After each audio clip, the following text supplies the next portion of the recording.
Is Toronto, Canada worth spending just under 2 days? Strap in and get ready to embark on a 48-hour roller coaster through the heart of Canada's largest city. From sky-high towers to eclectic markets, Toronto is a vibrant mosaic of experiences. But is 2 days enough? Watch until the end to see what's possible in such a short amount of time. So I'm here at the St. Lawrence Market near downtown Toronto. This place opened its doors back in 1902, and before that, in the late 1800s, it was the first city hall in Toronto and also the jailhouse. So this place has 2 levels to it. On the top, you'll notice that there's just tons of food, meats, cheeses, and lots of different places to eat. And then on the bottom floor, there is like fruits and some other food things, sweets, desserts, pastries, stuff like that. But there's also a lot of non-foods like souvenirs and things like that. If you plan on eating here, I would suggest bringing some cash. And there's actually ATMs near all the doors, but a lot of these food vendors don't take any credit cards or anything like that. So be sure to grab some cash before you go get some food. But yeah, let's go check it out. Okay, so I just finished up at St. Lawrence Market and I'm heading to the Distillery District, which is about a 5 to 10 minute walk, not too far from here. But my plan is to go there, get settled in, maybe grab a beer, and tell you guys a little bit more about the Distillery District. See you there. Nestled in the heart of Toronto, this district boasts a vibrant blend of old world charm and modern day allure. Once home to the Gooderham and Worts Distillery, founded in 1832, it was the largest distillery in the British Empire and played a pivotal role in Toronto's growth. Today it's transformed into a pedestrian-only hub of culture, art, and gastronomy. Wander through unique boutiques, admire the art, stop at all the several Instagrammable spots, and indulge in global gastronomy. And for a nod to its distilling past, savor the finest spirits and spots that pay homage to its roots. As evening descends, this district comes alive with fairy lights, laughter, and a cool ambiance. So if you're seeking a blend of history, art, and modern vibes, the Distillery District is calling your name. Be sure not to pass up this gem. I continue my journey to Toronto's stunning Harbourfront, where the city's heartbeat meets the serene embrace of Lake Ontario. Right in the core of Toronto, the Harbourfront is a testament to the city's love affair with its lakeside. Historically a bustling port, it has evolved into a haven for both relaxation and recreation. The Harbourfront is a cultural mosaic brimming with art installations, theaters, and galleries that showcase the city's diverse artistic spirit. Now I'm making my way over to the CN Tower, which is one of the most iconic buildings in the world and what separates Toronto's skyline from other cities. Tickets start at $36 and go up from there depending on what experience you choose. I'm going to make my way up to the top and then tell you more about it. Okay, finally made it up to the top of the CN Tower. It took about an hour waiting in line.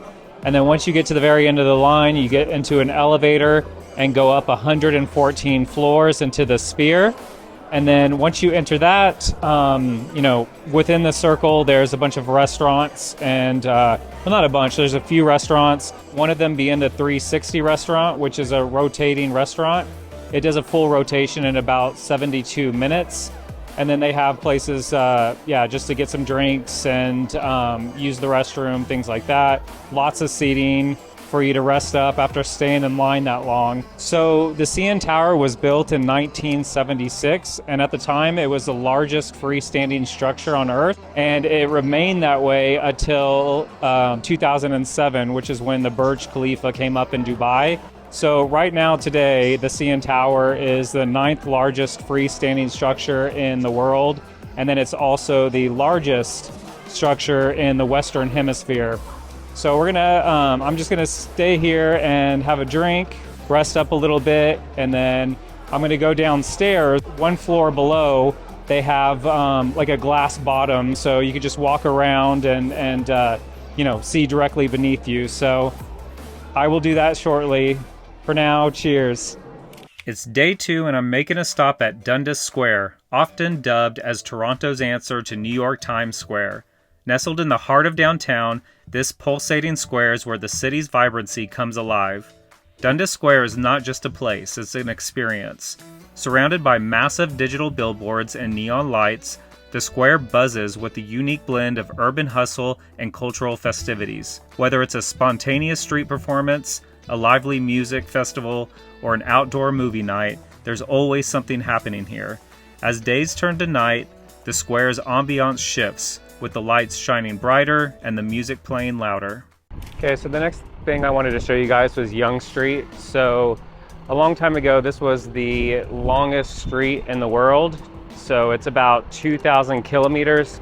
I'm not sure what the other longest street is now, but still a hell of a street.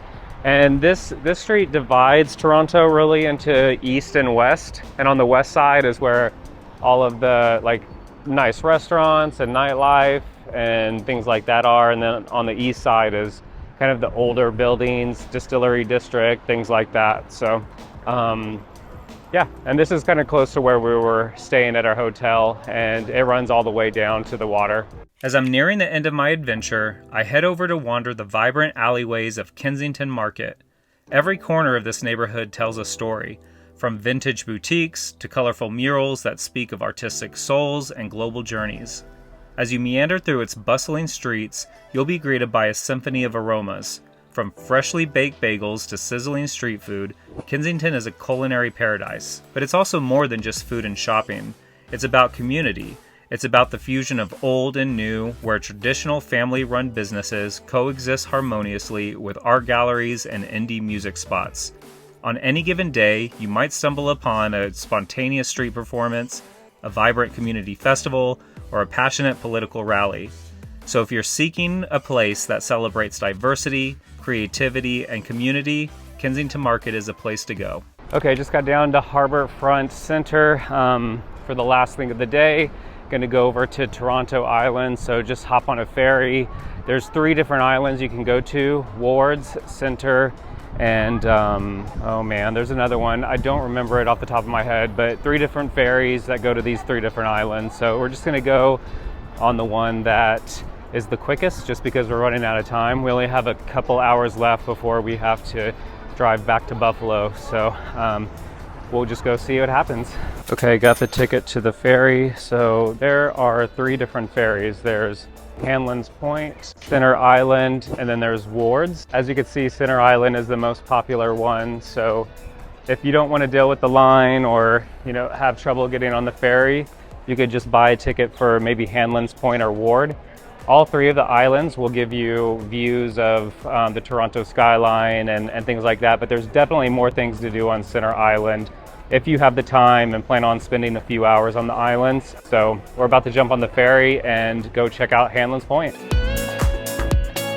So I just discovered these little water taxis that you see right here. So these are $12.50 per person for one way. So if you don't want to deal with the crowds of the ferry, or if you're just strapped for time, then this is another option to get over to the islands. And yeah, that way you don't have to mess with the crowds.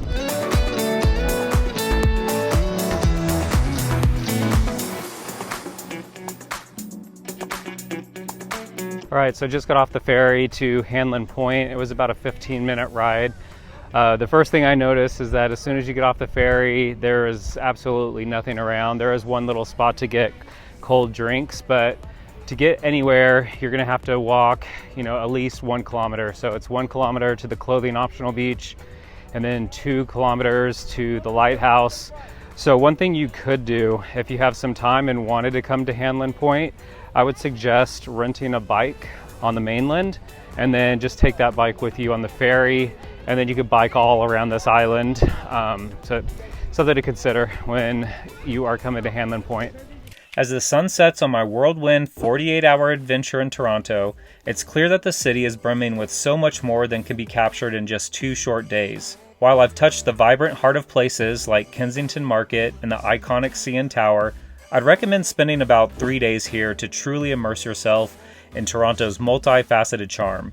There's a treasure trove of experiences to explore, like seeing the Royal Ontario Museum, reliving Canada's hockey legacy at the Hockey Hall of Fame, and spending more time wandering through the Toronto Islands or diving into the city's history at Fort York. Toronto, with its rich culture, history, and modern spirit, will likely leave you yearning for just one more day. Until next time, and thank you so much for watching.